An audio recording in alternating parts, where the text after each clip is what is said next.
Hello students, welcome to देवता tutorial. I am Ranu Thakur. हम कर रहे थे साइंस क्लास 8 का chapter 1 crop production and management. इसका मैंने फर्स्ट पार्ट जो है वो आपको अपलोड कर दिया है। तो फर्स्ट पार्ट में हमने 1.3 तक पढ़ लिया है। आज हम पढ़ेंगे 1.4। So what is given in 1.4? 1.4 में दिया है आपका सोइंग। ठीक है, सोइंग मीन्स होता है बुवाई करना। ठीक है, तो सोइंग जो है वो एक इम्पॉर्टेंट पार्ट है क्रॉप प्रोडक्शन का। ठीक है, फसल उगाने के लिए सबसे जो इम्पोर्टेंट पार्ट है वो क्या है? सोइंग। मीन्स जैसे बीज हम बोएंगे वैसे ही क्या होगी? फसल आएगी। अगर हम अच्छे बीज जो बोएंगे तो हमारी फसल क्या आएगी? अच्छी आएगी। और हम बीज की क्वालिटी जो है, हमारी सीड्स की अगर क्वालिटी अच्छी नहीं है तो हमारी फसल भी क्या होगी? अच्छी नहीं आएगी। ठीक है, तो क्या होता है कि फार्मर क्या करता है, जब भी बीज सेलेक्ट करता है तो वो अच्छी क्वालिटी के करता है ताकि उसकी फसल क्या आए? अच्छी आए, उसकी ज़्यादा से ज़्यादा उसका क्या हो? फसल का उत्पादन हो। ठीक है, तो कुछ मेथड्स होती हैं जिससे हमें अच्छे सीड्स को हम सेलेक्ट करते हैं। तो यहाँ पे जो है वो पहेली के बारे में कुछ थोड़े से फैक्ट दिए हैं। पर पहेली क्या करती है, एक दिन अपनी मम्मी को देखती है कि उसकी मम्मी क्या करती है ना, कुछ ग्राम सीड्स लेती हैं एक वैसल में। ठीक है, और उसमें पानी डालती हैं। फिर कुछ मिनट्स बाद क्या होता है कि कुछ ग्राम सीड्स जो होते हैं वो ऊपर आ जाते हैं और कुछ ग्राम सीड्स जो है वो नीचे बैठ जाते हैं। फिर पहेली जाकर देखती है तो वो सोचती है कि ऐसा क्यों है कि कुछ जो ग्राम सीड्स हैं वो ऊपर चले गए हैं और कुछ ग्राम सीड जो है वो नीचे बैठे हुए हैं। वो बहुत ज़्यादा वंडर हो जाती है। ठीक है, उसका वो ये सोचती है कि या तो सभी को ऊपर आना चाहिए था, क्योंकि ग्राम सीड्स तो उसकी मम्मा ने एक जैसे ही लिए हुए थे। ठीक है, और या तो फिर सभी को नीचे जाना था।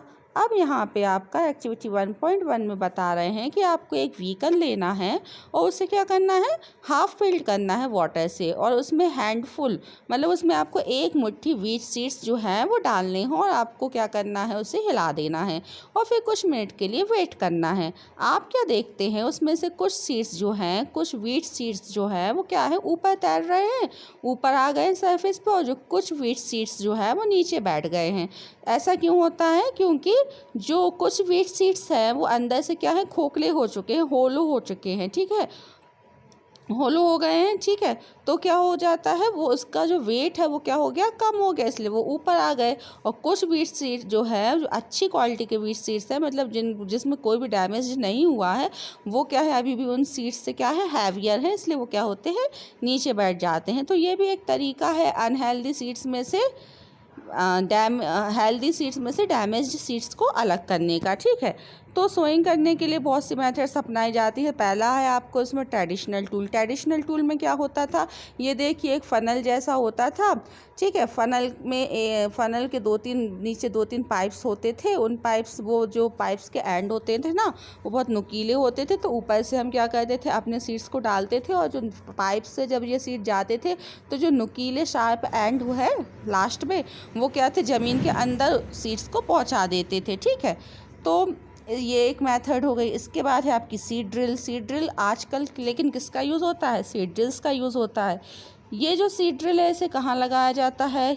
ट्रैक्टर के पीछे लगाया जाता है, और फिर इसमें सीड्स जो हैं वो डाले जाते हैं, और इससे क्या होता है, जो हमारे सीड्स हैं वो इक्वल डिस्टेंस पे जाते हैं और अच्छी डेप्थ पे जाते हैं। जब ये डेप्थ पे चले जाते हैं तो उनके ऊपर क्या आ जाए? सीड जो है हमारे नीचे चले जाती है, मिट्टी जो है ऊपर आ जाती है।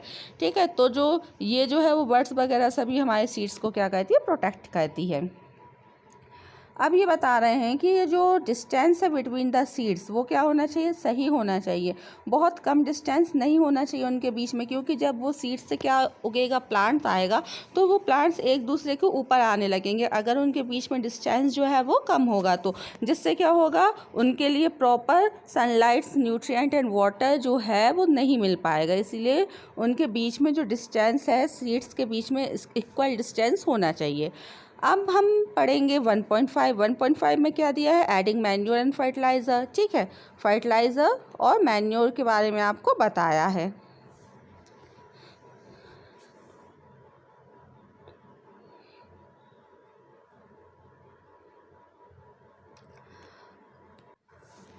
फर्टिलाइज़र और मैन्योर जो है वो सॉइल में क्यों डाले जाते हैं? सॉइल की न्यूट्रिएंट वैल्यू को बढ़ाने के लिए, ताकि हमारे जो प्लांट्स हैं वो क्या हो, हेल्दी हों। ठीक है, सॉइल में क्या होता है, सॉइल जो क्या करती है, प्लांट्स के लिए क्या सप्लाई करती है, मिनरल न्यूट्रिएंट जो है वो सप्लाई करती है। ठीक है, लेकिन ये जो न्यूट्रिएंट होते हैं ना, ये बहुत ज़्यादा एसेंशियल होते हैं प्लांट की ग्रोथ के लिए, मतलब बहुत ज़्यादा महत्वपूर्ण होते हैं प्लांट की जो होती है ग्रोथ के लिए। लेकिन कुछ एरियाज़ में ना फार्मर क्या करते हैं, एक क्रॉप के बाद दूसरा क्रॉप जो है वो एक ही फील्ड पे क्या करते हैं, उगाते रहते हैं, जिससे क्या होता है, जो उस फील्ड की जो न्यूट्रिएंट वैल्यू है, मीन सॉइल की जो न्यूट्रिएंट वैल्यू है वो क्या हो जाती है, कम हो जाती है।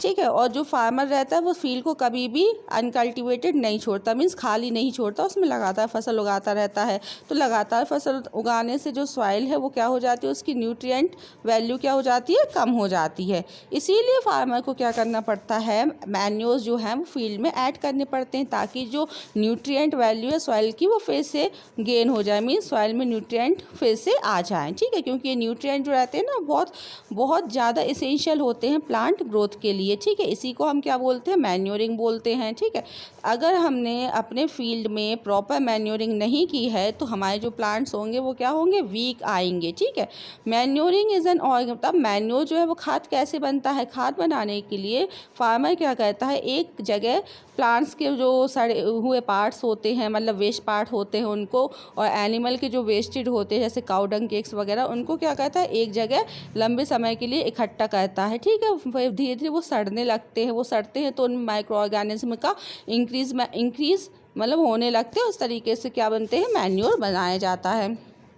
अब यहाँ पे आपको दिया है एक्टिविटी 1.2। एक्टिविटी 1.2 में बता रहे हैं कि आपको क्या लेना है, मूंग लेना है या ग्राम सीड्स लेने हैं। ठीक है, उन्हें जर्मिनेट करना है। फिर उसके बाद आपको क्या करना है, 3 वैसल लेने हैं, उनको आप मार्क कर दीजिए ABC। और वैसल ए में आपको क्या करना है, तीनों वैसल में आपको क्या करना है, तीनों वैसल में आपको सॉइल ऐड करनी है। और ए जो आपका फर्स्ट वाला वैसल है जिसको आपने ए नाम दिया है, उसमें आपको क्या करना है, काउ डंग डालना है, मीन्स गाय का गोबर डालना है, वो एक मैन्योर का काम करेगा, एक खाद का काम करेगा। बी में आपको यूरिया डालना है, यूरिया एक फर्टिलाइज़र है। और सी में आपको कुछ नहीं डालना है। फिर आपको उसको 7 to 10 डेज़ जो है वो छोड़ देना है, मतलब उसकी ग्रोथ जो है वो ऑब्जर्व करनी है, देखते रहना है कि आपका प्लांट जो है कितना बड़ा। तो आप देखिए इसका रिज़ल्ट जो ए है, इसमें क्या हुआ है, बी हमारा वैसल था उसमें जो प्लांट हैं वो क्या है, ज़्यादा आए हैं, ए में आए हैं but in comparison to B थोड़े कम आए, और सी में तो ग्रोथ बहुत ही ज़्यादा कम है। तो ये आपको इस तरीके से रिज़ल्ट दिखाई देगा। अब आपको बता रहे हैं कि जो फर्टिलाइज़र हैं वो कहाँ पे प्रिपेयर होते हैं, इंडस्ट्रीज़ में फैक्ट्रीज़ में प्रिपेयर किए जाते हैं, और इनके अंदर जो न्यूट्रिएंट की जो वैल्यू होती है बहुत ज़्यादा रिच होती है, बहुत ज़्यादा इसमें न्यूट्रिएंट होते हैं। ठीक है, तो जब ये हम फर्टिलाइज़र अपनी फील्ड में डालेंगे तो हमारी फील्ड की में जो सॉइल है, सॉइल की भी न्यूट्रिएंट वैल्यू क्या हो जाएगी, बहुत ज़्यादा बढ़ जाएगी। ठीक है, तो यहाँ पे आपको कुछ फर्टिलाइज़र्स के जो हैं वो नेम दिए हैं, जैसे ammonium sulphate, super phosphate, potash, NPK, nitrogen, phosphorus, potassium. इनको आपको ना कुछ याद कर लेना है, कुछ फर्टिलाइज़र के नेम। ठीक है, लेकिन अगर हम इन फर्टिलाइज़र का बहुत ज़्यादा यूज़ करते हैं अपनी फील्ड पर तो ये क्या होता है, हमारी जो सॉइल फर्टिलिटी है उसको कम कर देता है। ठीक है, तो हम अपनी सॉइल फर्टिलिटी को बढ़ाने के लिए क्या कर सकते हैं, एक तो ये है कि फर्टिलाइज़र का हम बहुत ज़्यादा यूज़ ना करें, क्योंकि फर्टिलाइज़र का यूज़ करने से वाटर पॉल्यूशन भी होता है। ठीक है, और हम क्या करें कि जो हमारी खेत, जो हमारा फील्ड है उसको कुछ समय के लिए क्या कर दें, खाली छोड़ दें, ताकि सॉइल क्या कर ले, अपनी न्यूट्रिएंट वैल्यू वापस पा सके। या फिर एक और मेथड है जो कि क्या है, क्रॉप रोटेशन। इस मेथड में क्या होता है कि हम एक फसल के बाद दूसरी फसल लगाएं, लेकिन वो फसल क्या होनी चाहिए, उससे अलग होनी चाहिए। जैसे कि आपने पहले वीट लगाया, फिर कोई एक लेग्यूम्स प्लांट लगाया। लेग्यूम्स प्लांट में क्या होता है, उनकी जो रूट होती है उसमें एक बैक्टीरिया होता है राइजोबियम नाम का। ठीक है, वो क्या करता है,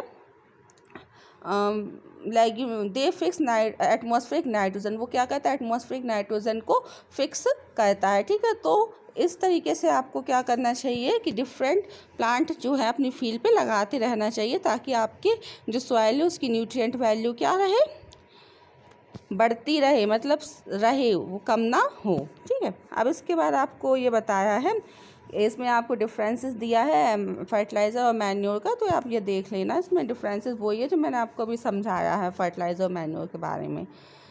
अब इसके बाद है एडवांटेज ऑफ मैन्योर। मैन्योर के क्या क्या एडवांटेज हैं, तो ये क्या कहता है, वाटर होल्डिंग कैपेसिटी, जो हमारी सॉइल की वाटर होल्डिंग कैपेसिटी है, वाटर होल्डिंग कैपेसिटी को क्या कर देता है, बढ़ा देता है। और ये हमारी सॉइल को और दानेदार बनाता है, ठीक है, दानेदार बना देता है, पोरस मतलब थोड़ा छेद टाइप के उसमें दानेदार बना देता है, ताकि क्या हो, उसमें एक्सचेंज ऑफ गैसेस जो हो वो ईजी हो सके, मतलब अच्छे से वो एक्सचेंज ऑफ गैसेस कर सके। ये क्या कहता है, हमारी सॉइल का जो टेक्स्चर है उसे भी इम्प्रूव कर देता है, ठीक है। और ये क्या कहता है, जो माइक्रोब्स होते हैं उनको भी क्या कर देता है, बढ़ा देता है, ठीक है। तो ये आज के वीडियो में इतना ही। नेक्स्ट वीडियो में हम पढ़ेंगे 1.6 इरिगेशन, ठीक है। अगर आपको वीडियो अच्छा लगा हो तो प्लीज़ इसे लाइक कीजिए और सब्सक्राइब कीजिए।